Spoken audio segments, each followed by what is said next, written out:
Crap with Beth and Matt. Cut the Crap is the world's #1 no bullshit health and fitness podcast. Hello friends, how are ya? This week Beth and I chose to talk about how you can make progress with your workouts and why you may not be making the kind of progress you'd like. Let's go. Hello. Hi Beth, how are you? I am teetering on a little thread of crazy right now.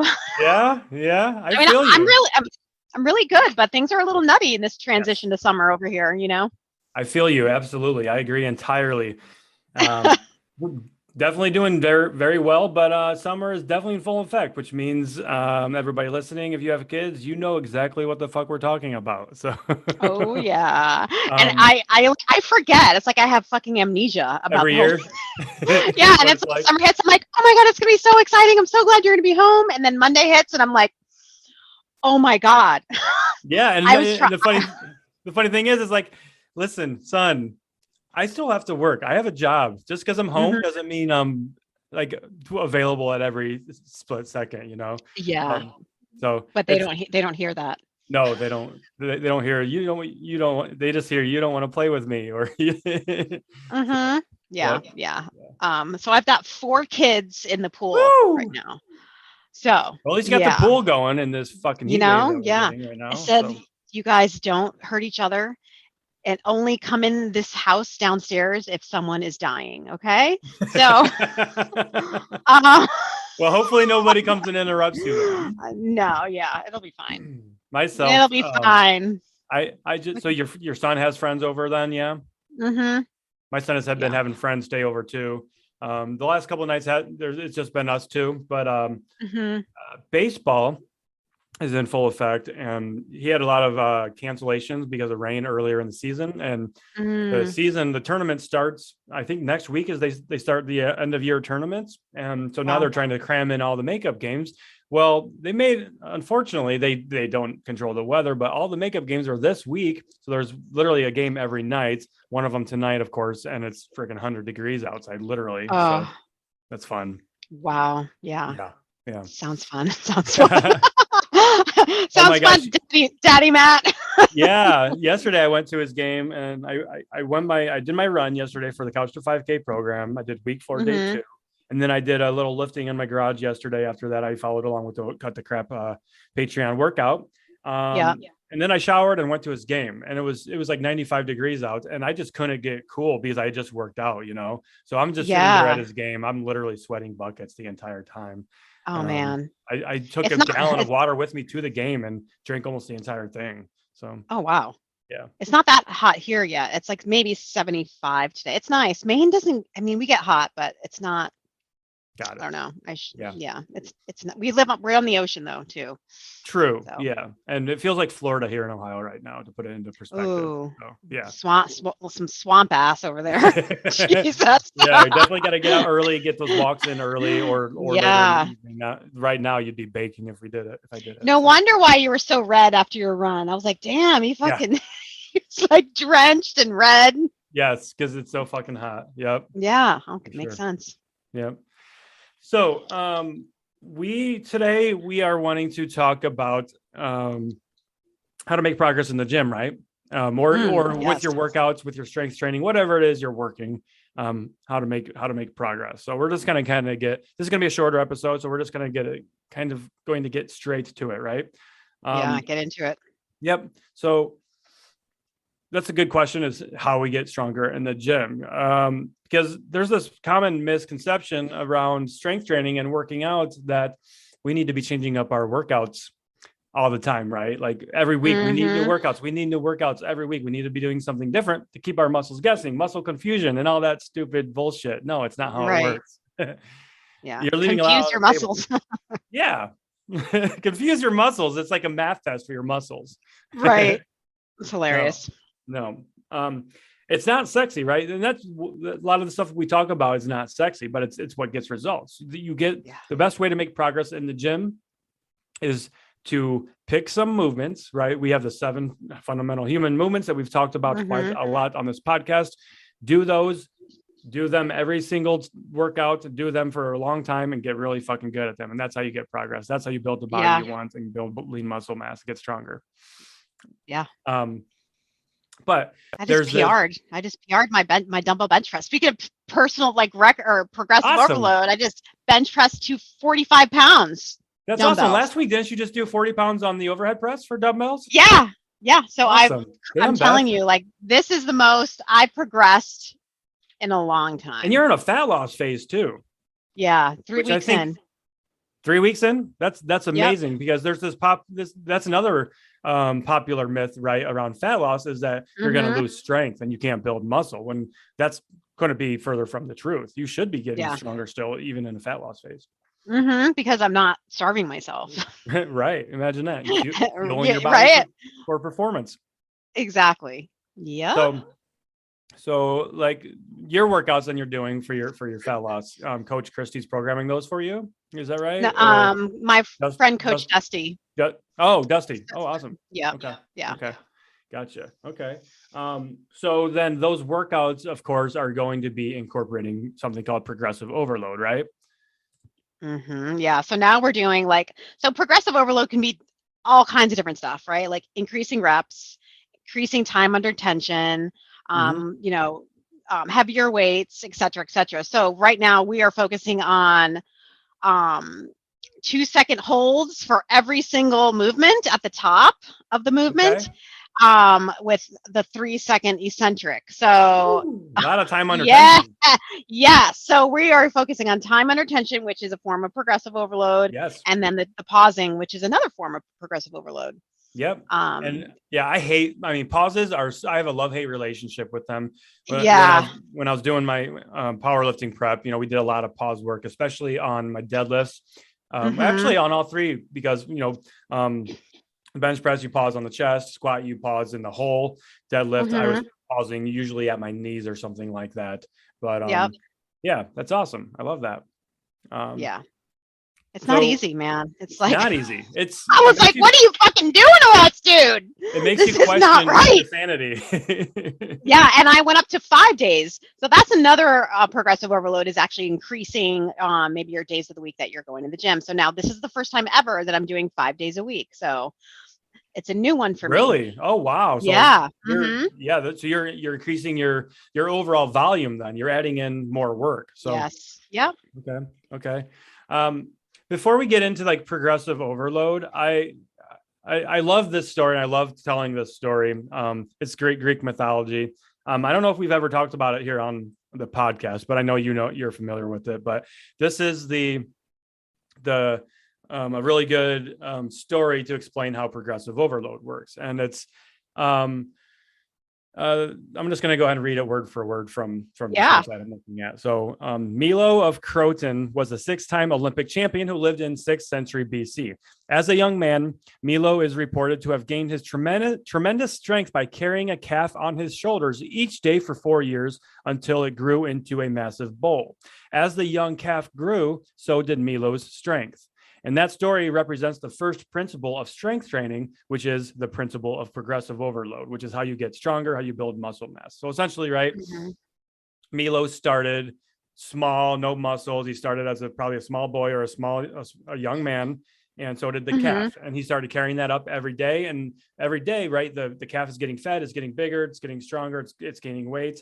So Milo would be progressively carrying more weight every day up that big ass hill. So he was getting stronger as a result of that, because he was gradually increasing the load on his body, the stress on his body. And that's progressive overload 101 right there, right? Yeah, I love it. I love that story. I love that story. Yeah, I feel like I remember you talking about that with maybe on the podcast with Ryan. Was it? I don't know. Yeah. I could have sworn maybe it was a live or a podcast or something, but hey. But it's a good story.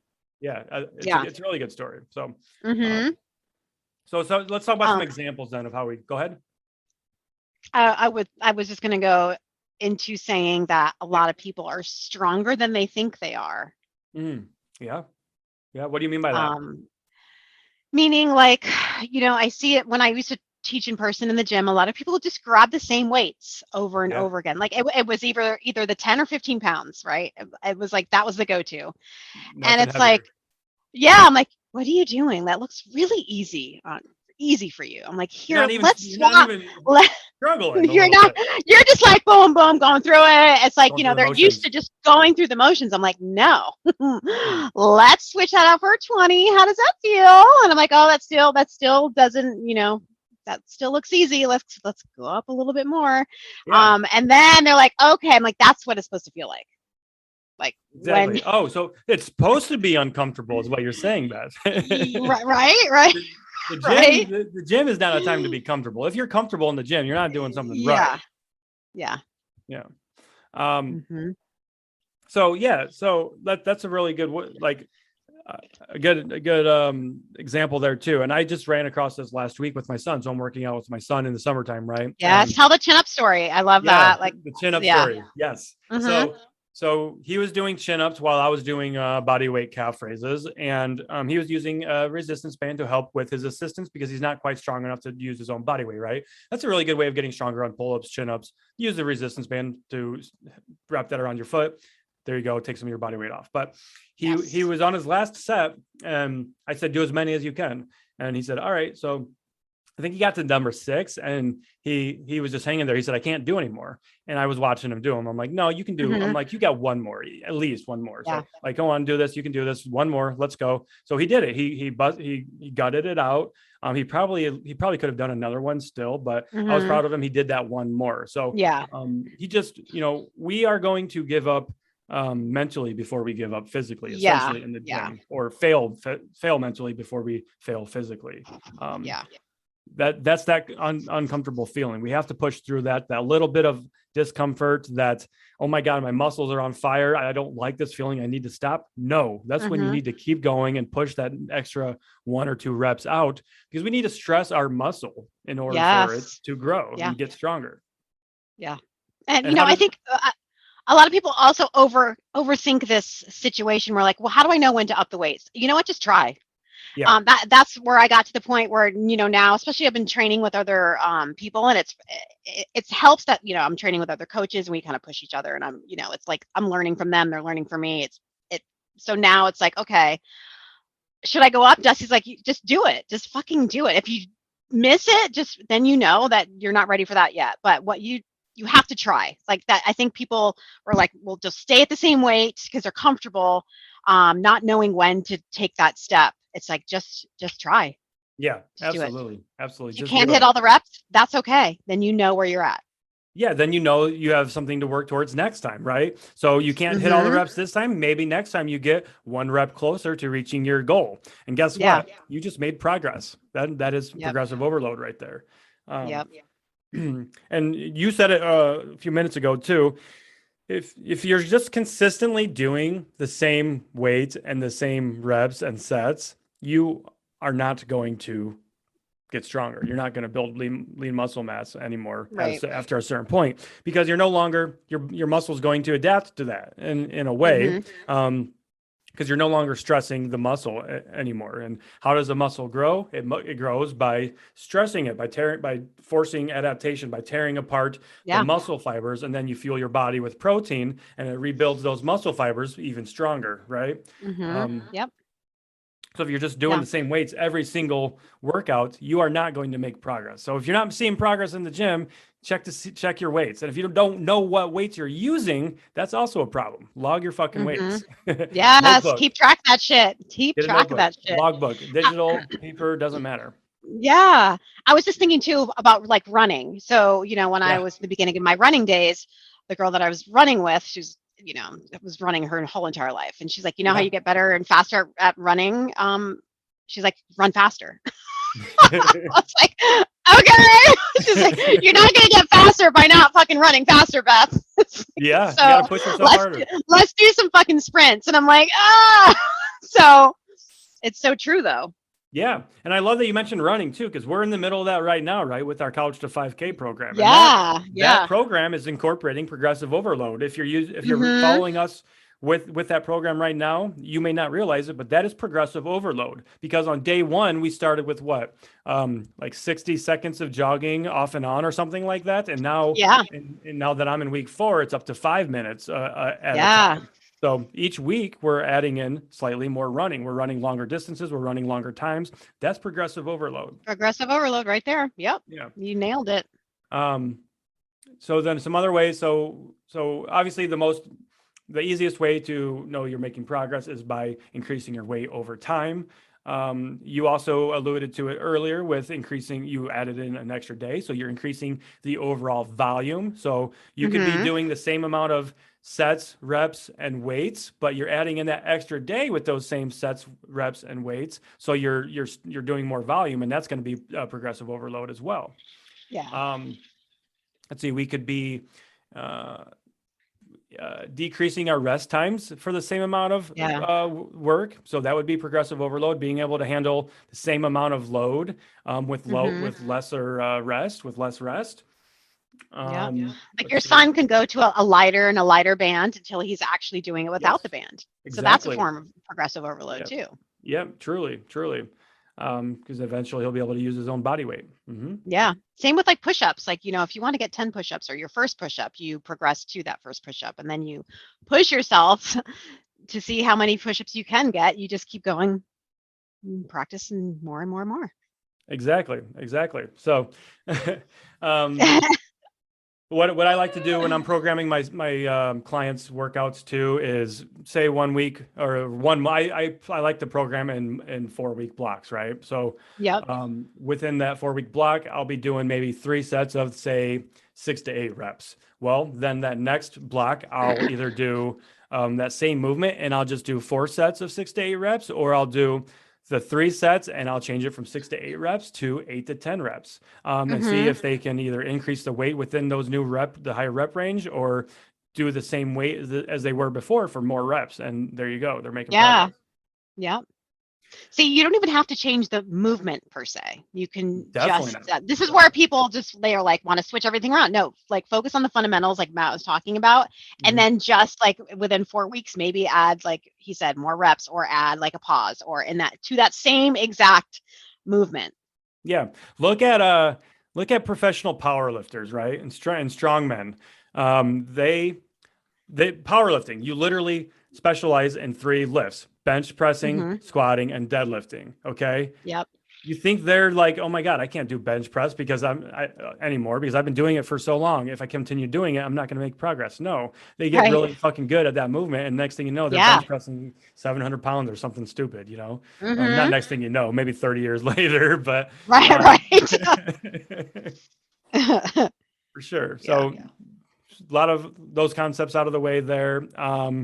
What are some other ways we can measure progress with progressive overload? We talked about volume, decreased rest time, increasing the resistance, i.e. the weight that we're using. Better form. Yes, better form. So talk about that one. I think, say you've never done a squat before. You're new to the squat, right? We're not going to add weight to the squat yet because we want you to perfect your form. Yep. So you keep focusing on that body weight squat until your form is good. Then you're going to add load. That's progressive overload right there. So you got your form down, then you're adding weight, and then you could just keep progressing from there. And everybody's form can always get better, Yeah. So, oh yeah. I mean, improving your form. That's a great way of making progress. Yeah. You're going to be more efficient. More. I hate this word, but optimal. Yeah. Right. Optimal. Thank God we're not on optimal prime. Fucking optimal. Optimal prime. Right. So I don't know. I mean, progressive overload, it's a very simple concept, but it's a principle for a reason. And I hope you guys understand, because we actually get a lot of questions about that. Yeah. And I'll, that's a common complaint we get too, is like, these workouts are too easy, or like, see, that's we need to touch on that. Okay, let's touch on that. So your workouts are too easy. What the fuck is going? What do you mean by your workouts are too easy? Yeah, this doesn't work for me. It's not hard enough. Okay, well, you're not working hard enough is the fucking problem. You're using those 10 and 15 pounds that you talked about earlier, right, Beth? Yeah. So we can make ourselves can make any workout as hard as we want. Yes. And you should. Yeah. That even comes down to running. I could do a fucking lazy ass run if I wanted to, or I can push myself to try to be faster. It's all up to me. You have to force your body to make an adaptation. Yeah. Damn it, I just had a brain fart. It was about that was a big brain fart. It was big. It was a big brain fart. Oh my God. Okay. Yes.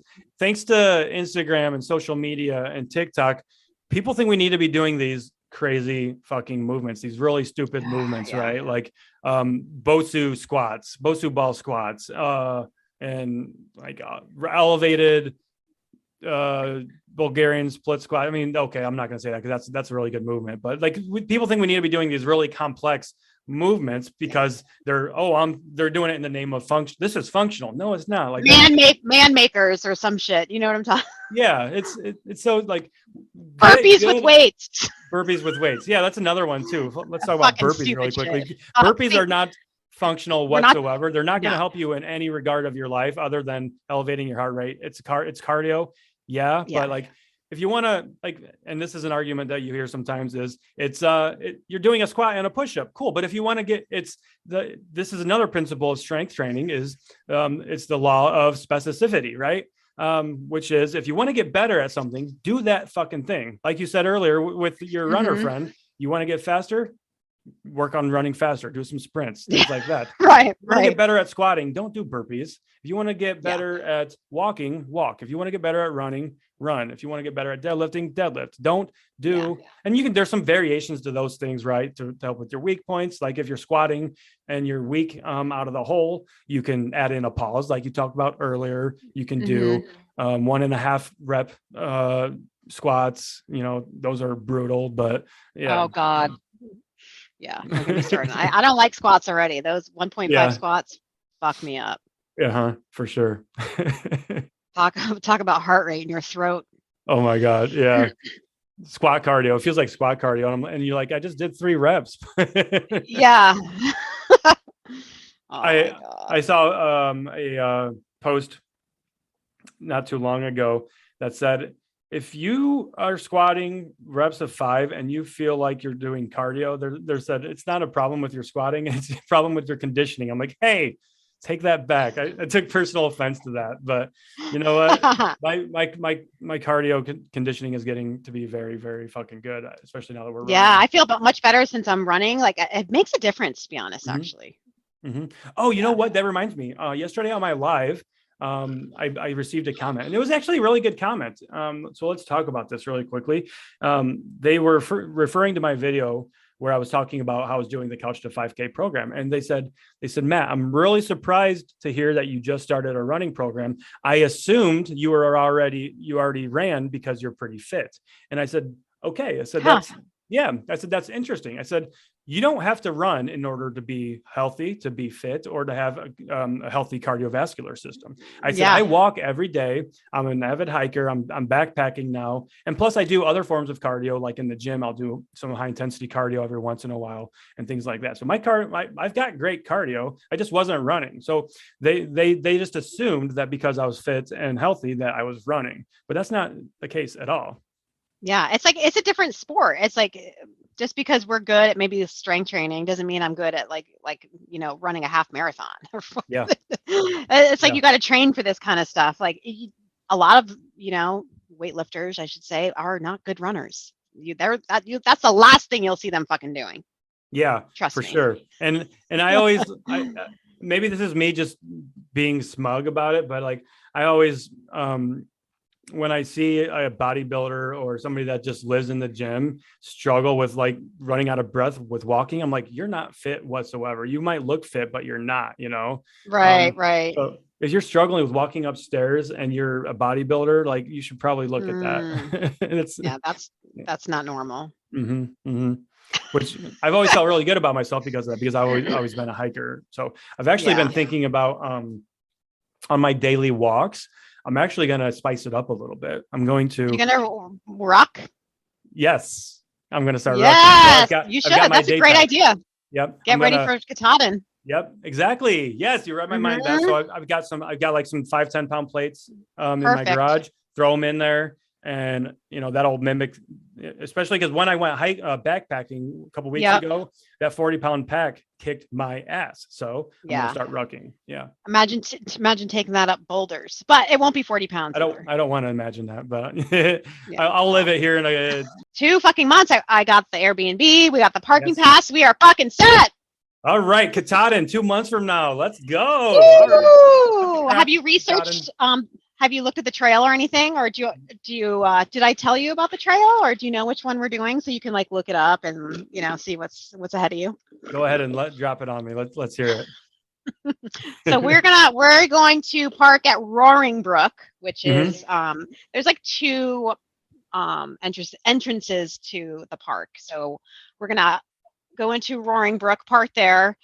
We are gonna hike up. I think it's called Hunt's Trail. I have to look, but we're gonna go from, I think it's Hunt's, across Knife's Edge, and we're gonna go down Saddle. We're gonna head into Chimney Pond, which is like probably the most picturesque. Imagine being in a fucking painting. That's what it looks like. Okay. and then from there you hike 3 miles back to the car. Fantastic. So it's about 11 hours. Okay. All right. And about 10 miles. Nice. I can't wait. Yeah. It's gonna be a long hike. Nice long hike. Yeah. And by the end, probably what, 20 pounds on our back or something? Probably, yeah. It depends. Yeah. You want to bring like something for the weather up at the top of the mountain, because you never know. It could be fucking spitting snow in August. Right. Yep. I've gone where I had a tank top at the top. I've gone where I had to wear a beanie and mittens and a windbreaker. Yeah. You just never know. And that's good advice for anybody listening that's interested in hiking. And you gotta just because the weather's nice, when you're hiking, it can change at any moment, especially if you're in the mountains. So if you're above tree line. Yeah. For sure. Yeah. Totally. Awesome. Well, I can't wait. We've been talking about it so damn long now. I know, right? But it got here quick though. Yeah, it did. And then next week, you and I will be together. I'll be in Shit, that's happening fast. I will be there in 5 days. Oh my God. So damn. You get here Monday, right? I'm gonna be there Monday, come home Thursday. So we'll do some stuff for the podcast, for the Patreon, oh, yeah. some social media stuff, go record some videos because people loved those so much last time. I know, right? I got to start writing down ideas so we don't forget. Same. I mean, not that we're going to forget, but we could be missed opportunity ideas. Yeah, for sure. So if anybody listening has any ideas for us or what they want us to talk about, any content ideas, we will be together next week. Yeah, let us know. Let us know. Shoot us a DM. What do you want to see? DM. What do you want to hear? What do you want to know? Yes. Okay. All right. Did we miss anything? I don't think we missed anything. I don't think so. Amazing. All right. Well, until next time then, yeah? All right. Bye, guys. All right. Bye. See ya. And that is a wrap for this episode of Cut the Crap with Beth and Matt. Did we help you cut through the bullshit? We want to know. Send us a DM on Instagram and share your thoughts. We'd love to hear them. And if you did find this one helpful, why not share this episode with a friend? I know I personally love it when a friend shares their favorite podcast with me, along with a text saying, "Oh my God, you have got to check out this podcast. You'll love it." And of course, don't forget to subscribe to the podcast so you don't miss future episodes.